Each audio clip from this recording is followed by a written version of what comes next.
शीतल और अमित शहर की भागदौड़ भरी जिंदगी से दूर कुछ सुकून के पल बिताने के लिए मनाली घूमने निकले थे। वादियां हरी भरी थीं और मौसम बहुत ही सुहाना था, जिसने उनके मन को शांति और प्यार से भर दिया था। उन्होंने शहर से थोड़ी ही दूर एक शांत पहाड़ी पर स्थित एक होमस्टे बुक किया था। होमस्टे दिखने में बहुत ही प्यारा था। लकड़ी का बना हुआ था, चारों तरफ देवदार के पेड़ और एक छोटा सा बगीचा था। होमस्टे के मालिक एक बुजुर्ग दंपति थे, जो बड़े ही प्यार से और स्नेह से उनका स्वागत किया। पहले 2 दिन तो बड़े आराम से बीते। शीतल और अमित आसपास घूमते, प्रकृति का आनंद लेते और होमस्टे के शांत माहौल में कुछ सुकून महसूस करते और एक दूसरे के प्यार में खो जाते। यह उनके लिए एक बहुत ही प्यारा और कीमती लम्हा बन गया था। लेकिन तीसरी रात कुछ अजीब होने लगा। लगभग आधी रात के करीब शीतल की नींद एक अजीब सी आवाज सुन के खुल गई। ऐसा लग रहा था जैसे कोई उनके कमरे के बाहर धीरे धीरे घिसट रहा हो। उसने अमित को जगाया, जो गहरी नींद में था। पहले तो उसने शीतल की बात को अनसुना कर दिया, लेकिन जब वो आवाज दोबारा आई तो वह भी डर गया। दोनों ने हिम्मत करके दरवाजा खोला, लेकिन बाहर कोई नहीं था। ठंडी हवा चल रही थी और पेड़ों की पत्तियां सरसराहट कर रही थी। उन्हें लगा कि शायद उनका वहम था और वो दोनों फिर वापस अपने कमरे में लौट गए और बिस्तर पे जाके लेट गए। कुछ देर बाद उन्हें नींद आई और वो सो गए। अगले दिन फिर वो लोग घूमे, आसपास के नज़ारे देखे, अच्छे अच्छे व्यू पॉइंट गए और फिर शाम को वापस आके खाना वाना खा के फिर सो गए। इस रात भी फिर वही हुआ, लेकिन इस बार आवाज और तेज थी, जैसे कोई दरवाजा खरोंच रहा हो। इसके साथ ही कमरे में एक अजीब सी ठंडी हवा महसूस होने लगी, जबकि बाहर मौसम सामान्य था। शीतल डर के मारे अमित से लिपट गई। उन्होंने सुबह होमस्टे के मालिक को इस बारे में बताया, लेकिन उन्होंने इसे हवा का शोर या जंगली जानवरों की आवाज बताकर टाल दिया। लेकिन क्या बात वो इतनी थी? नहीं, डर तो अभी आना बाकी था। अगली रात जब वे खा पी के सो रहे थे तो उन्हें अपने कमरे में किसी के होने का एहसास हुआ। शीतल ने अपनी आंखें खोली और धुंधली रोशनी में उसने देखा कि कमरे में एक कोने में एक धुंधली सी आकृति खड़ी है। वो डर के मारे चीखना चाहती थी, लेकिन उसकी आवाज गले में ही अटक गई। अमित भी जाग गया और उस आकृति को देखकर उसकी आंखें फटी की फटी रह गईं।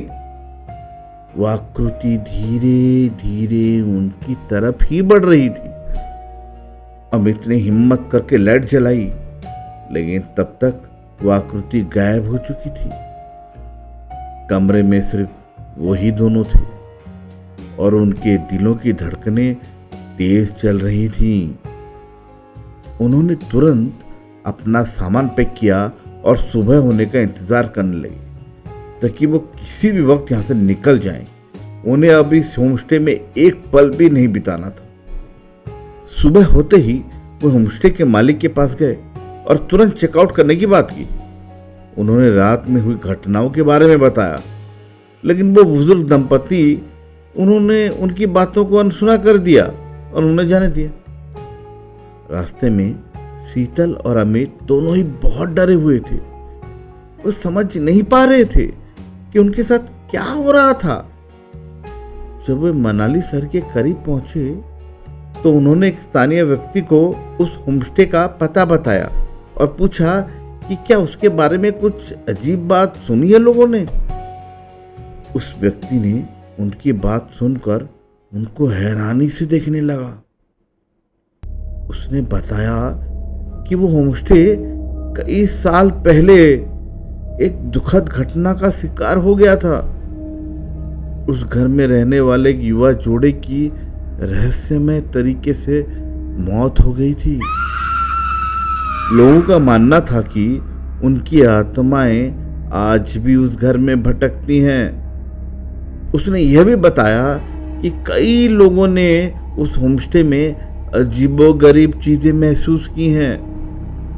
ये सुनकर शीतल और अमित के पैरों के तले जमीन खिसक गई। उन्हें अब समझ में आया कि उनके साथ क्या हो रहा था। वो जल्द से जल्द उस जगह से दूर चले जाना चाहते थे, लेकिन ये कहानी यहीं खत्म नहीं होती। कई महीने बाद शीतल और अमित अपनी उस डरावनी यात्रा को लगभग भूल चुके थे। एक शाम जब वे अपने घर में बैठे थे तो अचानक दरवाजे पर एक दस्तक हुई।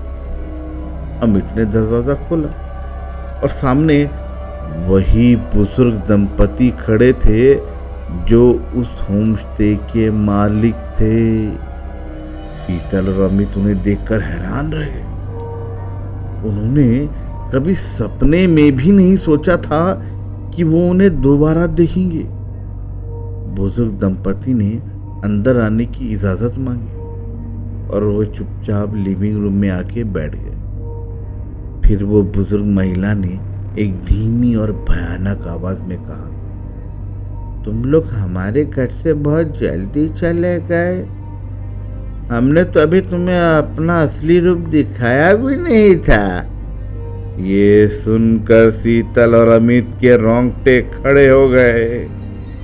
उन्हें एहसास हुआ कि वे सिर्फ भूतों से नहीं बल्कि किसी और एक भयानक चीज से बचकर आए हैं। बुजुर्ग दंपति की आंखों में एक भयानक चमक थी जिसे वे कभी भूल नहीं पाएंगे। और तभी बुजुर्ग दंपति के चेहरे धीरे धीरे बदलने लगे। उनकी आंखें लाल हो गई, उनके दांत लंबे और नुकीले हो गए और उनके हाथ लंबे और पतले हो गए। वे अब इंसान नहीं लग रहे थे। शीतल और अमित डर के मारे चीख पड़े, लेकिन तब तक बहुत देर हो चुकी थी।